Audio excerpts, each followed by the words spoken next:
Title: Echoes in the Dark. It was on a dare that Michael found himself standing at the entrance of the old subway station. Abandoned for years, the station was now nothing more than a whisper amongst the city residents. A place swallowed by darkness after the streets above had slowly emptied, left to decay. Thomas, his braver friend, handed him a flashlight with a grin. "Just a quick loop," Thomas challenged. "Or are you afraid?"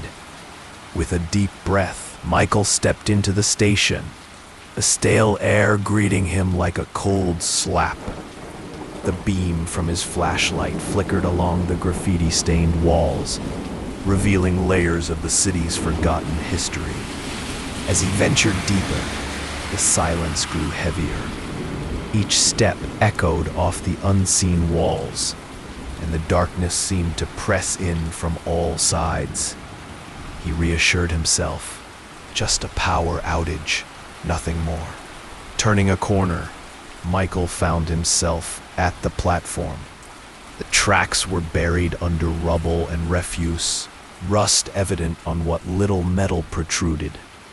He shuddered as a draft whispered through the tunnel, bringing an inexplicable chill despite the station's enclosure. "Hello?" he called, the word more for his comfort than anything else. His voice bounced back at him. No one was down here. Laughing nervously, he decided to prove his courage for just a moment longer. As he stood there, his flashlight swept across the platform and briefly illuminated a figure, standing at the opposite end. It was pale, motionless. Michael froze. Had it been there before?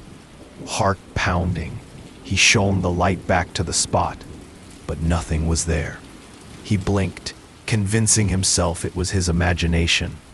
His breathing heavy, Michael decided to leave, heading back the way he came. As he retraced his steps, he heard it, the soft sound of footsteps mirroring his own, but slightly offbeat. He stopped. The footsteps continued for a heart-stopping second before halting. "Who's there?" Michael called, his voice now edged with fear. Silence was his only answer. Panic mounting, he hurried now, each desperate footstep echoed by the unseen follower. His flashlight flickered, threatening to plunge him into darkness. He tapped it frantically, praying it wouldn't die as he rounded the final turn towards the exit. A sudden, piercing scream rent the heavy air. It was not his own. Michael ran as fast as his legs would carry him, bursting out of the subway and into the night. Behind him, the entrance to the subway loomed, quiet now. Thomas was waiting, concern overtaking his earlier amusement. "What happened?" he asked as Michael stumbled out, breathless. Michael shook his head, trying to calm his racing heart. I don't know. There was something. Someone down there." His words tumbled out alongside his labored breaths. Thomas peered into the dark entrance, then back at Michael. "There's nothing there now. Let's just get out of here." As they walked away, the wind carried out a faint laughter from the depths of the station, swirling around the empty streets, ensuring that the echo of Michael's terror would linger a little longer in the night. Title: The Watcher on the Cliff. On the jagged coast of Maine stood the old Whitmore Lighthouse, a beacon abandoned after modern GPS and radar technology guided ships more reliably than any human could. Stories circulated in the nearby village about the lighthouse's haunting, how every keeper stationed there fled within months, babbling about being hunted by something unseen. Despite these tales, Curiosity drew a young photographer named Eliza to the lighthouse one stormy evening. She was obsessed with capturing the perfect storm photo and thought the dramatic silhouette of the lighthouse against lightning-lit skies would be her masterpiece. The wind howled as Eliza ascended the cliff path, her flashlight beam bouncing off wet rocks. Each step echoed, swallowed by the roar of the ocean below. As she approached, a door of the lighthouse creaked open as if inviting her inside.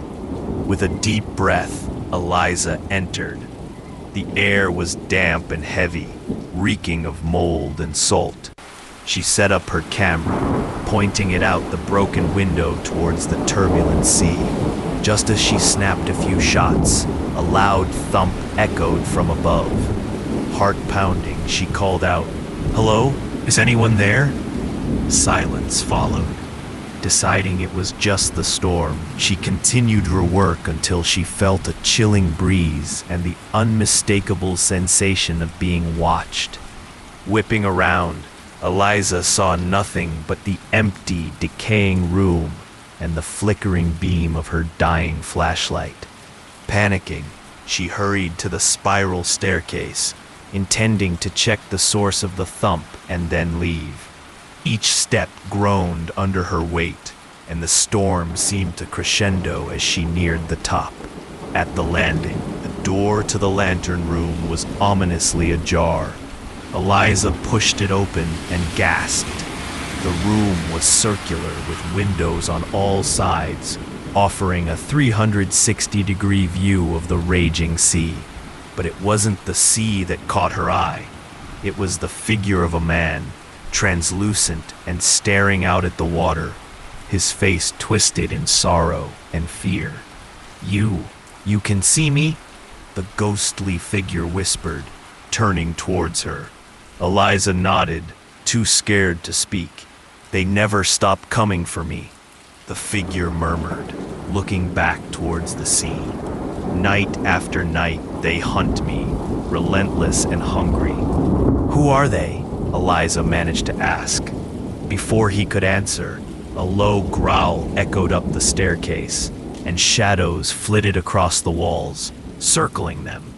The temperature dropped, and Eliza's breath formed a cloud in the air. The ghost's face became even more pained, and he pointed urgently towards the staircase. "Run!" he cried.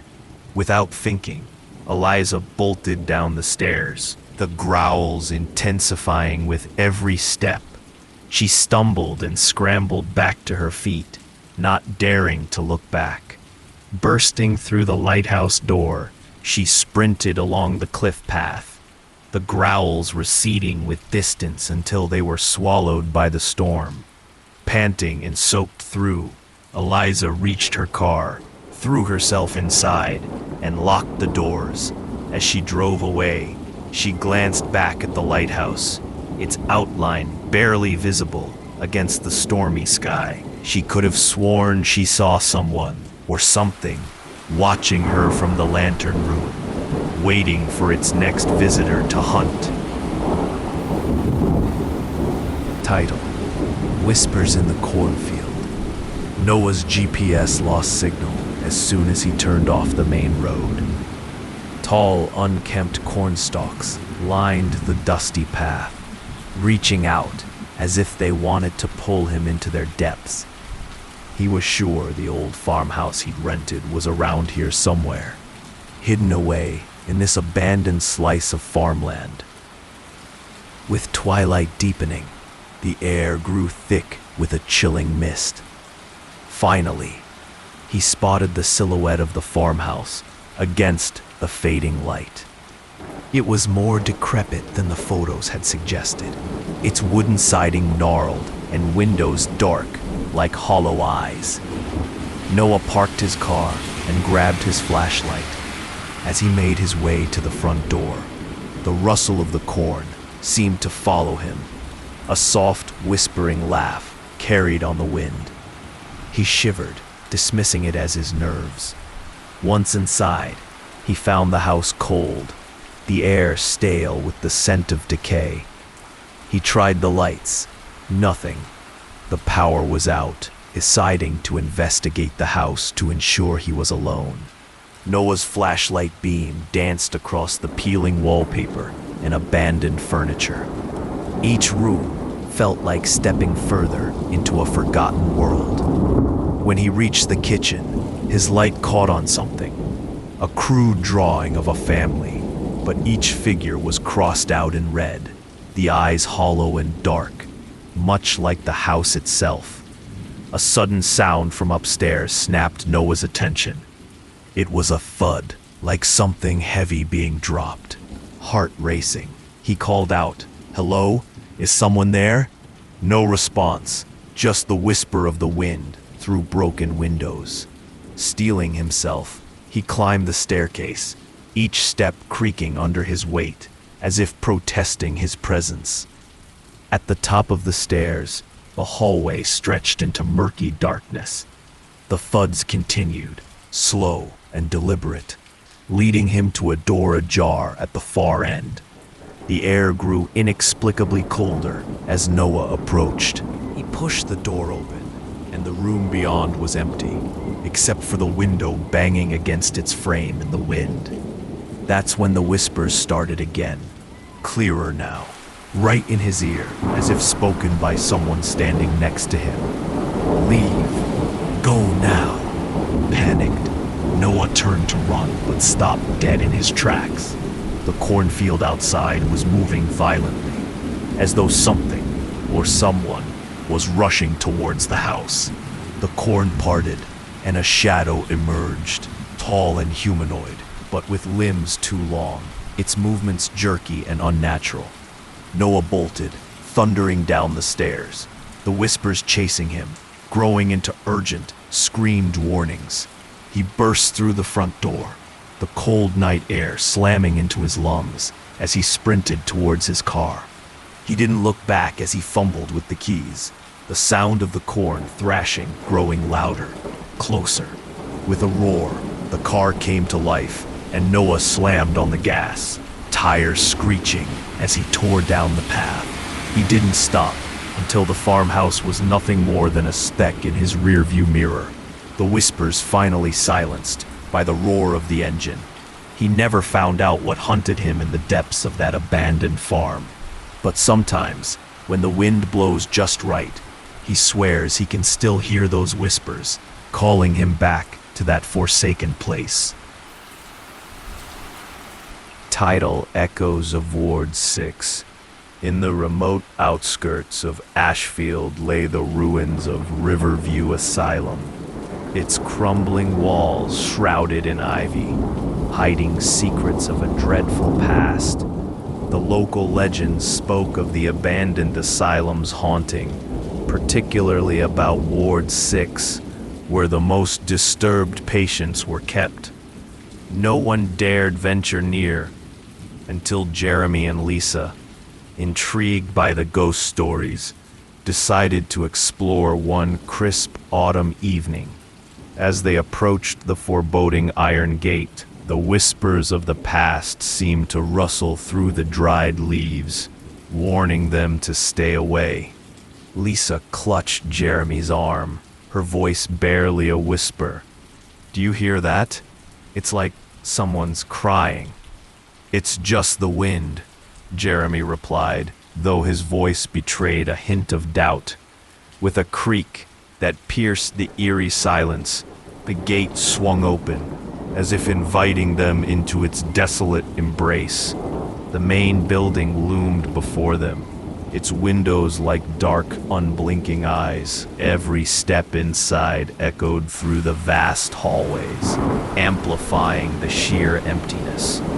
Echoes of eerie, discordant notes flowed faintly through the air, remnants perhaps from an old piano left in the asylum's common area. They reached Ward 6, the door ominously ajar. As they stepped inside, the temperature seemed to drop, wrapping them in a cold, unseen shroud. Suddenly, the door slammed shut behind them. Lisa screamed, grabbing her flashlight tighter. "It's just the wind," Jeremy said again, more to reassure himself this time. But as they shone their lights around the forsaken ward, the walls scrawled with desperate etchings told a darker story. Phrases like "help us" and "never leave" were etched over and over. Their hearts pounding, they found an old logbook in the nurse's station. Flipping through it, Jeremy's light settled on a final entry.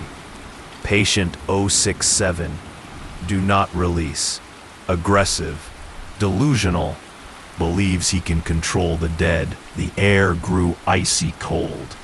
Suddenly, all light was extinguished as an oppressive darkness enveloped them.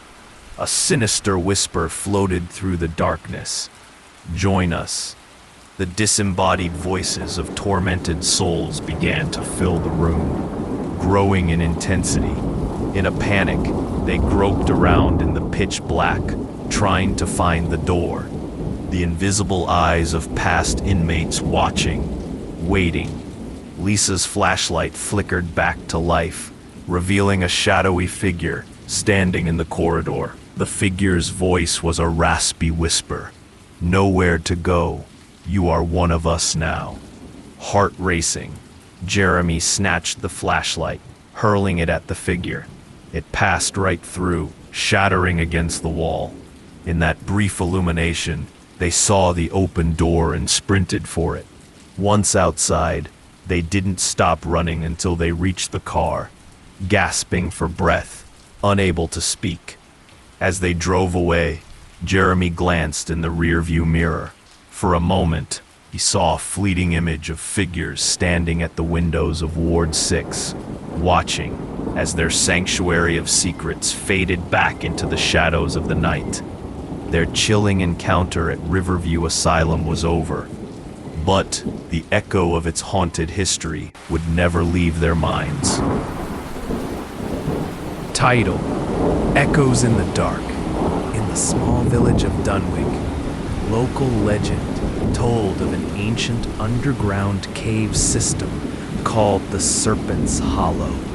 It was said to be cursed, swallowing the light and souls of those daring enough to enter. Despite warnings, a group of 4 friends, Alex, Jamie, Sarah, and Eli, decided to explore it. Lured by tales of hidden treasures and undeterred by stories of eerie disappearances, the cave entrance was just a slit in the earth, hidden by overgrown ivy and whispers of the past. Equipped with headlamps and ropes, the group descended into the echoing darkness below. As they ventured deeper, the narrow passageways opened into a vast cavern adorned with stalactites and stalagmites, casting long shadows that danced with their movements.